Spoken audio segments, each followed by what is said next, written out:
बहुत बड़ी बात है, बहुत बड़ी बात है। सुबह से ही देखिए जरा तस्वीरें आ रही हैं, वो तो हम आपको दिखाई रहे हैं, लेकिन अब एक बार नेताओं के जो दावे हैं उन पर भी चर्चा की जा सकती है। अमृत के पास चल सकते हैं। अमृत और पलक हमारे साथ दोनों बने हुए हैं। एक बार अमृत और पलक का रुख करेंगे। पलक, अभी जनसुराज की बात हो रही थी, जरा पार्टी कार्यालय की अगर आप हमें तस्वीर बता सकें कि वहां पर क्या है, और अगर कोई कार्यकर्ता सुबह पहुंचा हो, मुझे लगता है आज पहुंचे नहीं है कार्यकर्ता। इसी तस्वीर के साथ पलक से भी हम एक अपडेट ले लेते हैं। पलक, आपके पास कोई जानकारी है, क्या है वहां पर तस्वीर, बताइए।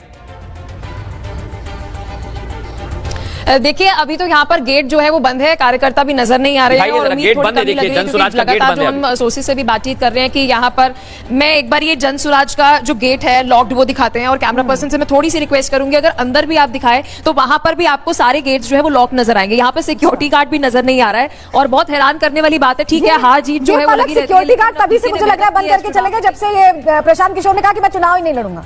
जरा पार्टी ऑफिस में अगर आप देखेंगे तो सन्नाटा है, एक भी कार्यकर्ता, इवन आप देखेंगे सिक्योरिटी गार्ड जो है वो भी यहाँ पर मौजूद नहीं है। हम लगातार यहाँ से लाइव तस्वीरें जो है वो दर्शकों को दिखा रहे हैं, लेकिन कोई यहाँ नजर नहीं आ रहा। लेकिन देखिए सबसे दिलचस्प बात जो है, इंटरेस्टिंग बात जो है वो ये है कि जब हमने खुद अकेले, मैंने 7 ऐसे जो जिले हैं, डिस्ट्रिक्ट जो है उसको कवर किया और वहां पर जबरदस्त मोदी लहर जो है वो नजर आ रही थी। सेंट्रल स्कीम्स की भी वहां पर लोग बात कर रहे थे, लेकिन एक भी कोई ऐसा शख्स मुझे नहीं मिला मृदुल जिसने ये बात की हो कि वो प्रशांत किशोर। मृदुल और राम जो ये कह रही है पलक की मोदी फैक्टर, इसकी तो चर्चा बहुत विस्तार से करनी होगी, लेकिन जरा खत्म कर लें पहले जनसुराज को लेकर जो हम लोग चर्चा कर रहे हैं। मृदुल, क्या लगता है, आप क्या लगता है, क्या इस वजह से पूरा गेम बिगड़ गया कि उन्होंने पहले ही हाथ खड़े कर दिए कि नहीं मैं नहीं लड़ रहा?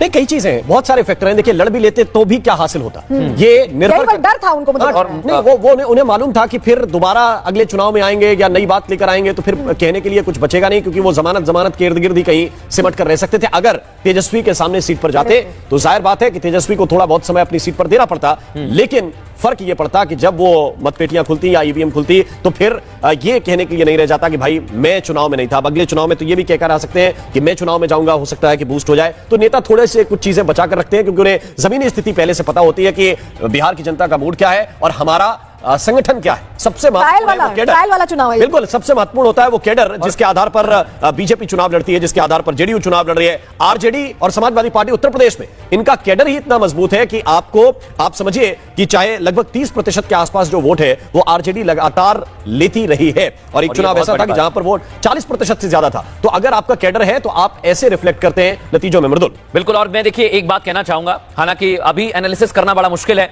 लेकिन हाँ बिहार की जनता को यह बता दें कि आपको सबसे सटीक एनालिसिस हम बताएंगे, जल्दबाजी नहीं करेंगे, सबसे सटीक आंकड़े बताएंगे। आप किस क्षेत्र के हैं आप बताइए, आप चंपारण के हैं तो पश्चिम से लेकर पूर्व की जानकारी हम आपको देने वाले हैं। और रही बात जनसुराज की, अलग अलग पार्टियों की, इस बार तेज प्रताप यादव की चर्चा जब बिहार चुनाव होगा तो की जाएगी। तेज प्रताप यादव ने मुश्किल कर दिया आरजेडी का,